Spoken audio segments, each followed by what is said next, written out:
இது உங்கள் TF Tamil movie time. இன்னைக்கு எ ஒர்க்கிங் மேன் அப்படிங்கிற ஒரு ஹாலிவுட் படத்தை பற்றி தான் பார்க்க போகிறோம். இந்த படம் 2025 ரிலீஸ் ஆயிருக்கு. ஃபர்ஸ்ட் இந்த படத்துடைய கதை என்னன்னு பார்த்துடலாம். ஹீரோ ஒரு ஆர்மி சோல்ஜர், ஸ்பெஷல் ஆப்ரேஷன்லாம் இருந்தவர். ஹீரோவோட ஒய்ஃப் இறந்ததுக்கப்புறம் ஆர்மியை விட்டு வெளியே வந்துடுறாரு. ஒரு பில்டிங் கன்ஸ்ட்ரக்ஷன் சைட்டில் ஒரு ஒர்க்கராக வேலை பார்த்துட்டு இருக்காரு. ஹீரோவுக்கு ஒரு பொன் குழந்தையும் இருக்கு. ஒரு ஒர்க்கராக இருந்தாலும் நிம்மதியாக இருக்காரு ஹீரோ. இப்படி நிம்மதியாக இருக்கிற ஹீரோக்கு ஹீரோ ஒர்க் பண்ணிட்டு இருக்க அந்த கன்ஸ்ட்ரக்ஷனுடைய ஓனர், என்னுடைய பொண்ணு காணாமல் போயிட்டா நீ தான் கண்டுபிடிச்சி தரணும் அப்படின்னு ஹீரோ கிட்ட உதவி கேட்குறாரு. ஹீரோவும் அந்த பொண்ணு கண்டுபிடிக்க உதவி பண்ற அப்படின்னு சொல்றாரு. அந்த பொண்ணு எப்படி காணாம போனா அப்படின்னு ஹீரோ விசாரணையை ஆரம்பிக்கிறாரு. அப்பதான் ரஷ்யன் கேங்ஸ்டர்ஸ் இந்த பொண்ணு கடத்திருக்காங்க அப்படின்னு தெரிய வருது. இதுக்கப்புறம் நம்ம ஹீரோ பண்ணக்கூடிய தரமான சம்பவங்கள் என்ன, அந்த ரஷ்யன் கேங்ஸ்டர்ஸால ஹீரோக்கு பிரச்சனை வந்துச்சா இல்ல ஹீரோவால அந்த ரஷ்யன் கேங்ஸ்டர்ஸ்க்கு பிரச்சனை வந்துச்சா, இந்த ரஷ்யன் கேங்ஸ்டர்ஸ் கிட்ட இருந்து உயிரோட அந்த பொண்ணை நம்ம ஹீரோ காப்பாத்தினாரா அப்படிங்கிற இந்த எல்லா கேள்விக்கான பதிலையும் இந்த படத்தை பார்த்து நீங்க தெரிஞ்சுக்கோங்க.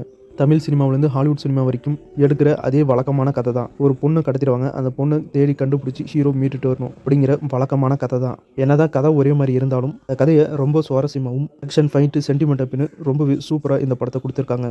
படத்தில் வர ஆக்ஷன் சீன்ஸ் எல்லாமே பட்டை கிளப்பிட்டாங்க. ரொம்பவே சூப்பராக இருக்கு. டோட்டலாக சொல்லணும்னா ஒரு சூப்பரான தரமான ஆக்ஷன் படம் பார்க்கணும்னா கண்டிப்பாக இந்த படத்தை பார்க்கலாம். ஏ ஒர்க்கிங் மேன் அப்படிங்கிற இந்த ஹாலிவுட் படம் இப்போ தமிழ் டப்போட ரிலீஸ் பண்ணியிருக்காங்க.